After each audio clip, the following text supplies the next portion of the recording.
Hello, everybody. Welcome to Hope for Today. It's good to come to you in the nations. Love you guys. And I have a friend here today I'm introducing in just a moment who loves nations as well. And if you're with us on Charisma Podcast, thanks for listening. And just going to be a short segment today talking about a specific topic. You're the specific topic. This is Jason Exley. Jason, I've known you, I was counting up probably 22, 23 years. Yeah, absolutely. At least. Yeah, so we go way back. Jason pastors a church, a wonderful church, Life Church, about 15 minutes from where I'm at. So we're friends, and I love Jason and Renee, and you have a beautiful family. Here's a picture of their whole family, 4 sons. 4 sons, yeah. Man, it's time's flown by. They have all grown up way too quickly. Yeah. So what I wanted to talk to you today, I've never interviewed on this this framework of what it's like growing up as the kid of a missionary, because Sure. your pastor, your parents were missionaries for years and years and years in Argentina. And Yeah. what did they do there in Argentina? So my early years growing up, mom and dad were church planting missionaries. Mm-hmm. So primarily in Argentina. We planted, now as a child, about 4 different churches in Argentina. Some in a city called Córdoba, a little town of about 1 million people, and then one in Buenos Aires, the capital, about 9 million. And then kind of the decade of harvest kind of thing, precursor to that in the 80s, there was an invitation to all of the missionaries in Latin America about going and planting a church in Mexico. So my dad said we could be one of those. So we went and planted a church in Mexico City.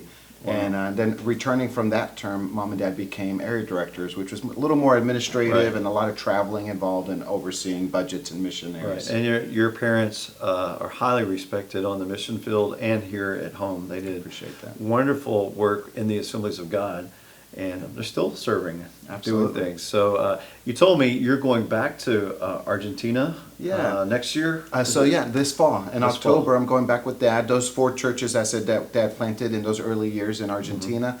We're going to go back and kind of like an Apostle Paul journey, and we're going to go back and revisit all the churches that Dad had planted. And so he was the original preacher when we planted, and I'm going to have the opportunity now as the son, the spiritual son, the biological son, to go and preach in those churches that he started.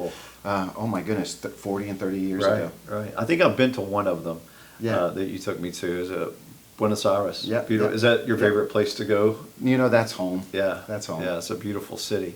So what was it like growing up in that environment? Shuttling from there back to the U.S. every 3 or 4 years, I guess you would have to come. So our missionary terms are typically 4 years overseas, 1 year back, and that year back, I mean, you're just busy itinerating, raising funds. So the way our missionaries typically do it is you're in a different church every Sunday or every Wednesday, so it's not like there's a church home that you build community around with. So in sociological words, we're called TCKs, or third culture kids.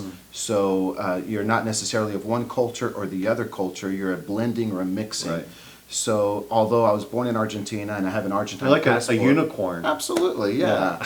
And so in Argentina, they would always look at me as the American kid. In America, they always look at me as the Argentine kid. I do remember you told me when you came to the United States, I think this was you, and I went to college, that you slept under the flag of Argentina, that right? was me. I was so homesick when I came, and I say homesick, I'm in college and literally sleeping with the Argentine flag as a bedspread over me because, I had no American community at that point. Mom and Dad had come and dropped me off in Bible college, and we hugged at the airport, and they got on a plane and went 5,000 miles away, and I went to a college dorm where I didn't know anybody. I met my roommate for the very first time on move-in day. Wow.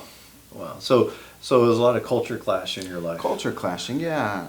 Growing up, I was the kid that literally at Walmart on the cereal aisle, overwhelmed with all of the options, that I literally just sat down on the ground, paralyzed in indecision because there's so many choices. Wow. But it's an incredible, beautiful life too. Tell me about that part. How has it fulfilled your life or enriched your life? Yeah, not everything is pain and heartache, because it's enriching in the fact that you grow up being a citizen of the nations. You learn multiple languages. English is my second language.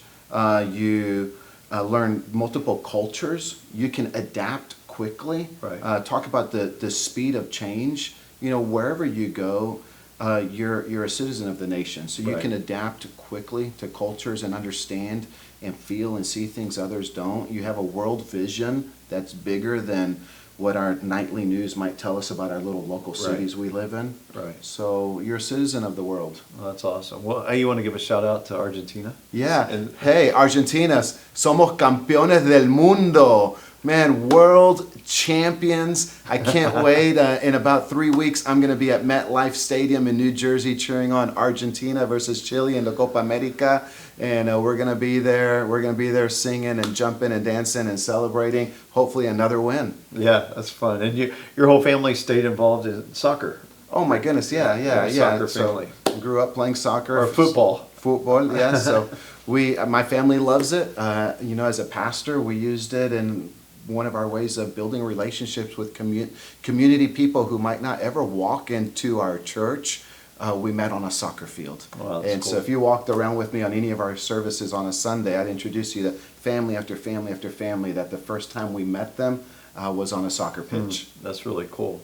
Well, you may know someone who is not in your culture. That's not their first culture. Be kind to them. Yes. Bring them in, bring them close, love on them.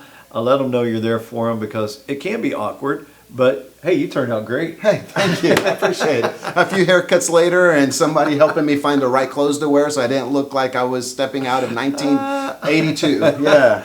You got a good life going, Jason. Well, thank you for being with us today. Thank you for tuning in. Thank you for watching. Love you guys, and I'll see you next week.